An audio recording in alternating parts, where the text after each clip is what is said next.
آج انشاءاللہ تعالی ہم سورۃ البینہ کی آیت نمبر 4 سے لے کر آیت نمبر 5 تک پڑھتے ہیں اور ان آیات کو سمجھنے کی کوشش کرتے ہیں۔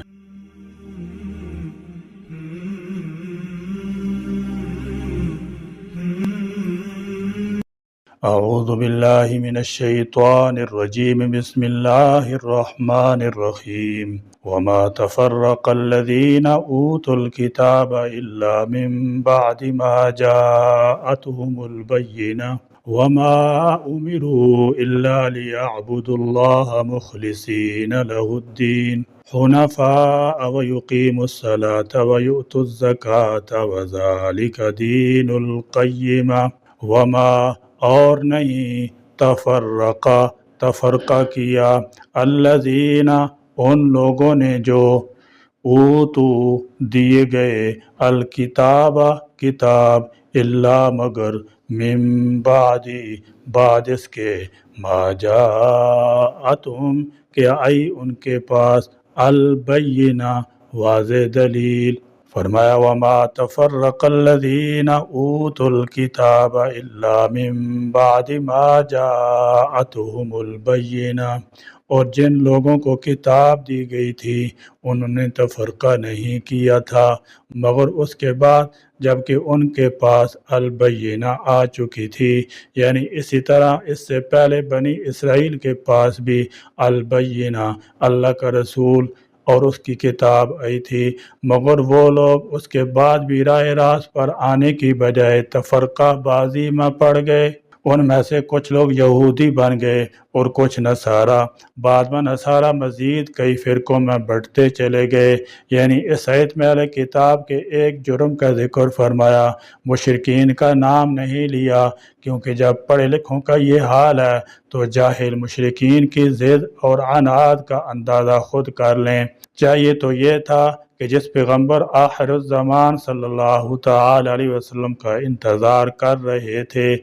اس کے آنے پر اپنے تمام اختلافات کو ختم کر کے سب نے وحدت و اجتماعت کو مخالفت و شقاوت کا ذریعہ بنا لیا۔ جب اہل کتاب کا یہ حال ہے تو جاہل مشرکوں کا تو پوچھنا ہی کیا۔ حضرت شاہ عبدالعزیز رحمۃ اللہ تعالی علیہ نے یہاں البینہ کا مصداق حضرت مسیح علیہ السلام کو ٹھہرایا ہے، یعنی حضرت مسیح علیہ السلام کھلی نشانیاں لے کر آئے اور یہود دشمن ہو گئے، اور نصارہ نے بھی دنیاوی اغراض میں پھنس کر اپنی جماعتیں اور پارٹیاں بنا لیں۔ مدعا یہ ہے کہ پیغمبر کا آنا اور کتاب کا نازل ہونا بھی حضرت حق کی توفیق کے کفایت نہیں کرتا۔ کتنی ہی سامان ہدایت جمع ہو جائیں، جن کو توفیق نہیں ملتی وہ اسی طرح خسارے میں پڑے رہتے ہیں۔ اور اہل کتاب کا یہ جرم ان کا باہمی تفرقہ تھا، اور اس جرم کا ارتکاب انہوں نے رسول اللہ صلی اللہ تعالی علیہ وسلم کی تشریف آوری ہے پہلے بھی کیا تھا، اور آپ کی آمد پر بھی آپ کی تشریف آوری سے پہلے وہ 72 فرقوں میں بڑھ چکے تھے۔ اس آیت میں وضاحت فرمائی کہ ان کے الگ الگ 72 فرقے بننے کی وجہ یہ تھی کہ انہیں اللہ کے حکم کا علم نہ تھا، نہیں بلکہ البینہ کھلی دلیل اور واضح حکم موجود ہونے کے باوجود باہمی ضد اور عناد کی وجہ سے کسی نے احبار و رہبان میں سے کسی ایک کے اقوال کو حجت مان کر اس کے نام پر فرقہ بنا لیا، اور کسی نے دوسرے کے نام پر۔ یہی حال مسلمانوں کا ہوا۔ سیدنا ابو ہریرہ رضی اللہ تعالی عنہ بیان کرتے ہیں کہ رسول اللہ صلی اللہ تعالی علیہ وسلم نے فرمایا، یہود 71 یا 72 فرقوں میں بٹ گئے، اور نصرانیوں کا بھی یہی حال ہوا، اور میری امت 73 فرقوں میں بڑھ جائے گی۔ اس افتراق کا حال پہلے بھی یہ تھا اور اب بھی یہی ہے کہ تمام امت اللہ کے نازل کردہ احکام پر متفق ہو جائے، علماء کے اقوال سے کتاب و سنت سے سمجھنے میں مدد لی جائے، مگر ان میں سے کسی کے قول کو شرع سمجھ کر فرقہ نہ بنایا جائے، بلکہ جہاں اس کی بات وہ الہی کے خلاف ہو، خواہ کتنا ہی بڑا آدمی کیوں نہ ہو، اسے یکسر ترک کر دیا جائے۔ رسول اللہ صلی اللہ تعالی علیہ وسلم کی تشریف آوری کے بعد آپ پر اہل کتاب کے ایمان نہ لانے کی وجہ یہ ہرگز نہ تھی کہ انہیں آپ صلی اللہ تعالی علیہ وسلم کے سچا ہونے میں کوئی شک تھا، بلکہ پہلی کتابوں میں آپ صلی اللہ تعالی علیہ وسلم کی واضح بشارت اور نشانیاں موجود ہونے کی وجہ سے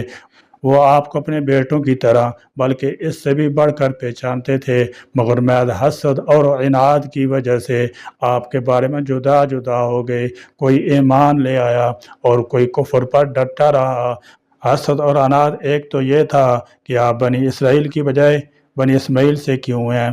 اور دوسرا یہ کہ وہ اپنی مذہبی سرداری چھوڑنے پر آمادہ نہیں تھے۔ اس آیت کے دو مطلب ہیں، ایک یہ کہ ان اہل کتاب کے پاس محمد الرسول اللہ صلی اللہ علیہ وسلم جیسے جلیل القدر پیغمبر اور قرآن جیسی روشن کتاب آنے کے بعد ان میں تفرقہ پیدا ہو گیا۔ کچھ تھوڑے بہت لوگ ایمان لے آئے، باقی کافر کے کافر ہی رہے، حالانکہ ان کے پاس واضح دلیل آ چکے ہیں۔ دوسرا مطلب یہ ہے کہ انبیاء علیہ السلام کے بعد ان کی امت جو فرقوں میں بٹنا شروع ہو جاتی ہے تو اس کی وجہ یہ نہیں ہوتی کہ ان کے پاس روشن دلائل موجود نہیں ہوتے یا ان پر حق منہ پہ رہ جاتا ہے، بلکہ وہ اپنی اپنی اغراض، مفادات اور جاہ طلبی کی ہوس میں فرقہ در فرقہ بڑھتے چلے جاتے ہیں۔ چنانچہ البینہ کے آ جانے کے بعد بھی راہ راست پر نہ آنے کے جرم کی پاداش میں وہ لوگ شدید ترین سزا کے مستحق ہو چکے ہیں۔ وما اور نہیں امروا وہ حکم دیے گئے الا مگر لیعبدوا یہ کہ وہ عبادت کریں اللہ کی مخلصین خالص کرتے ہوئے لہو اس کے لیے الدین بندگی حنفاء یکسو ہو کر ویقیموا اور وہ قائم کریں الصلاۃ نماز ویؤتوا اور ادا کریں الزکوٰۃ زکوٰۃ وذالک اور یہی ہے دین القیمہ دین سیدھی ملت کا۔ فرمایا وما امروا الا لیعبدوا اللہ مخلصین لہ الدین اور انہیں حکم نہیں ہوا تھا مگر یہ کہ وہ بندگی کریں اللہ کی اپنی اطاعت کو اس کے لیے خالص کرتے ہوئے بالکل یکسو ہو کر دین قیم بمانے ایسا مستحکم اور قائم دین جو حضرت آدم علیہ السلام سے لے کر نبی آخر الزمان صلی اللہ تعالی علیہ وسلم تک ایک ہی رہا ہے۔ اس دین کے اہم اجزاء تین باتیں ہیں، ایک یہ کہ اللہ اکیلے ہی کو مالک سمجھا جائے، اس کے ساتھ کسی کی بھی نوعیت کا شرک نہ کیا جائے، اس کے حکم اور قانون کو سب سے بالا تر سمجھا جائے اور اس کے قانون اور حکم کے مقابلہ میں کسی دوسرے کے حکم یا قانون کی پرواہ نہ کی جائے، اکیلے اسی کی عبادت کی جائے اور یکسو ہو کر کی جائے۔ دوسری یہ کہ نماز کو ٹھیک طریقے سے باقاعدگی کے ساتھ ہمیشہ ادا کیا جائے، اور تیسرا یہ کہ اپنے اموال میں زکوٰۃ ادا کی جائے۔ واضح رہے کہ نماز اور زکوٰۃ کو ٹھیک طور پر اور باقاعدگی کے ساتھ وہی ادا کر سکتے ہیں جو عقیدہ آخرت پر ایمان رکھتے ہوں، دوسرے نہیں کر سکتے۔ منافق لوگ بھی نماز اور زکوٰۃ ادا کیا کرتے تھے مگر نمود و نمائش اور دکھلاوے کے لیے اور اپنی طبیعت پر بوجھ سمجھ کر۔ یہی تینوں بات اسلام کے تین اہم ابتدائی ارکان ہیں۔ روزہ اور حج بھی سابقہ امتوں پر فرض تھے مگر اختصار کی وجہ سے اکثر مقامات پر ان کا ذکر نہیں کیا جاتا، جیسے سورہ بقرہ کی ابتدا متقین کی تعریف میں بھی انہی تین اہم ارکان کا ذکر ہے، روزہ اور حج کا نہیں ہے۔ اور یہی تین باتیں کسی کو ایک اسلامی مملکت میں شہریت کے حقوق عطا کرتی ہیں، جیسے سورہ توبہ کی آیت نمبر 11 میں فرمایا پھر اگر یہ مشرک شرک سے توبہ کر لیں اور نماز قائم کریں اور زکوٰۃ ادا کریں تو تمہاری دینی بھائی ہیں۔ نیز رسول اللہ صلی اللہ تعالی علیہ وسلم نے اپنی زندگی کے آخری ایام میں فرمایا مجھے حکم دیا گیا ہے کہ میں لوگوں سے جنگ کروں یہاں تک کہ وہ لا الہ الا اللہ محمد الرسول اللہ کی شہادت دیں، نماز قائم کریں اور زکوٰۃ ادا کریں۔ اگر وہ یہ شرائط تسلیم کر لیں تو ان کی جانیں مجھ سے محفوظ ہو جائیں گی، اللہ یہ کہ اسلام کے کسی حق کے تحت اس حفاظت سے محروم کر دیے جائیں گے۔ رہا ان کے باطن کا معاملہ تو وہ اللہ کے ذمہ ہے۔ اللہ لیعبدوا اللہ مخلصین لہ الدین مگر یہ کہ وہ بندگی کریں اللہ کی اپنی اطاعت اس کے لیے خالص کرتے ہوئے بالکل یکسو ہو کر۔ یہ حکم گویا پورے دین کا خلاصہ ہے جو اس سے پہلے سورہ زمر کی آیات 2، 3, 11 اور 14 میں بہت تاکید اور شد و مد کے ساتھ بیان ہو چکا ہے، یعنی اللہ تعالیٰ کی عبادت اس کی پوری اطاعت کے ساتھ کریں، یہ نہیں کہ نماز بھی پڑھے جا رہے ہیں اور حرام خوریوں سے بھی باز نہیں آتے۔ گویا اللہ تعالیٰ کی اطاعت کے ساتھ ساتھ اپنے نفس کی اطاعت بھی جاری ہے۔ ایسی آیات دراصل ہمیں خبردار کرتی ہیں کہ جزوی بندگی اور ساجھ کی اطاعت اللہ تعالیٰ کو ہرگز قابل قبول نہیں، اور یہ کہ اگر ہم اس جرم کا ارتکاب کریں گے تو ہم بھی اسی وعید کے مستحق ہوں گے جو اس حوالے سے بنی اسرائیل کو سنائی گئی تھی۔ جیسے سورہ بقرہ کی آیت نمبر 85 کچھ اس طرح ہے، یا فتؤمنون ببعض الکتاب وتکفرون ببعض فما جزاء من يفعل ذلك منكم الا خزي في الحیاة الدنیا ویوم القیامة يردون الى اشد العذاب۔ تو کیا تم کتاب کے ایک حصے کو مانتے ہو اور ایک کو نہیں مانتے؟ تو نہیں ہے کوئی سزا اس کی جو یہ حرکت کرے تم میں سے سوائے ذلت رسوائی کے دنیا کی زندگی میں، اور قیامت کے روز وہ لوٹا دیے جائیں گے شدید ترین عذاب کی طرف۔ بلکہ اس حوالے سے اصل حقیقت تو یہ ہے کہ اس آیت میں دنیا کے جس عذاب کا ذکر ہے، خزی فی الحیات الدنیا،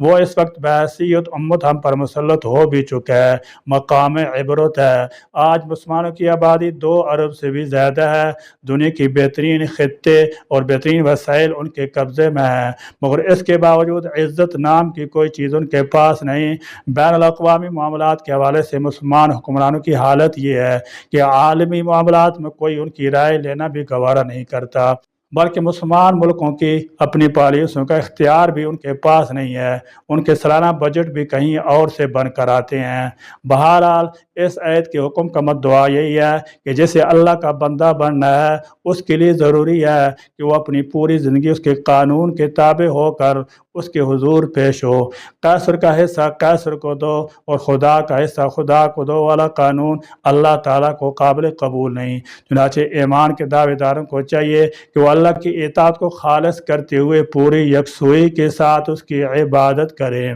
وَيُقِيمُ الصَّلَاةَ وَيُؤْتُ الزَّكَاةَ وَذَلِكَ دِينُ الْقَيِّمَةِ، اور یہ کہ نماز قائم کریں اور زکوٰۃ ادا کریں، اور یہی ہے سیدھا اور سچا دین۔ گویا ان الفاظ سے یہ بھی واضح ہو گیا کہ بندگی اور شے ہے جبکہ نماز اور زکوٰۃ اس کے علاوہ ہے۔ اس نقطے کو یوں سمجھیں کہ بندگی تو پوری زندگی اللہ تعالیٰ کی اطاعت میں دے دینے کا نام ہے۔ بقول شیخ سعدی، زندگی آمد برائے بندگی، زندگی بے بندگی شرمندگی، جبکہ نماز، زکوٰۃ، عبادات وغیرہ اس بندگی کے تقاضوں کو پورا کرنے کے لوازمات ہیں تاکہ ان کے ذریعے سے بندہ اپنے رب کو مسلسل یاد کرتا رہے اور اس کا تعلق اپنے رب کے ساتھ ہر دم ہر گھڑی تازہ رہے۔ حفیظ جلندھری کے اس خوبصورت شعر میں یہی فلسفہ بیان ہوا ہے۔ سرکشی نے کر دیے دھندلے نقوش بندگی، اور سجدے میں گرے لوہے جبین تازہ کریں۔ گویا ہمارے نقوش بندگی نفس پرستی کی کثافتوں قدورتوں کے گرد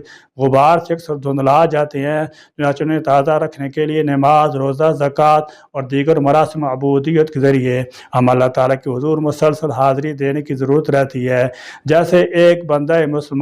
اپنی نماز پنجگانے کی ہر رکعت میں اللہ تعالیٰ کے ساتھ اپنا یہ عہد تازہ کرتا ہے، ایاک نعبد و ایاک نستعین، کہ اے اللہ ہم تیری ہی عبادت کرتے ہیں اور کرتے رہیں گے، اور تجھ سے مدد مانگتے ہیں اور مانگتے رہیں گے۔ تصور کیجئے اگر ایک بندہ اللہ تعالیٰ کے سامنے کھڑے ہو کر یہ عہد پورے ارادے اور شعور کے ساتھ روزانہ بار بار دہرائے گا تو اس سے اس کے تعلق میں اللہ کے چمن میں تر و تازگی کی کیسی کیسی بہاروں کا سامان بندہ رہے گا۔ یا اللہ کریم، ان یہود و نصارہ کے احبار اور رہبان کی مذمت ہمارے علماء اسلام کے لیے اور ہم سب کے لیے بھی باعث عبرت نصیحت ہو، اور رستم کی ڈالے سے ہم سب کو بچنا نصیب ہو۔ یا اللہ کریم، جو گناہ باعث تنگی رزق ہوں، باعث مانت خیر و برکت ہوں، باعث معرومی حلاوت عبادت ہوں،